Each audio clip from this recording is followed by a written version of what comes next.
আমাদের প্রবাসী ভাইদেরকে বলা হয় রেমিটেন্স যোদ্ধা। প্রবাসে আমাদের কোনো প্রবাসী ভাই বোন যদি মারা যায় তাহলে অর্থের অভাবে দেশে তাদের লাশ পাঠাইতে পারে না, কারণ রাষ্ট্র কোনো দায়িত্ব নেয় না। প্রবাসীদের রেমিটেন্সের টাকায় যদি রাষ্ট্রের চাকা সচল থাকে, রাষ্ট্র কেন দায়িত্ব নেবেন না? প্রবাসীদের লাশ কেন প্রবাসের ভিন দেশে দাফন হবে? স্বজনেরা কেন তাদের শেষ মুহূর্তটা বিদায় দিতে পারবে না?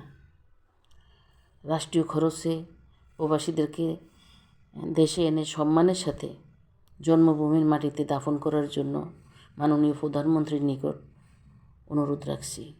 আপনারা বেশি বেশি করে ভিডিওটা শেয়ার করবেন যেন মাননীয় প্রধানমন্ত্রীর হাতে এই ভিডিওটা পৌঁছায়।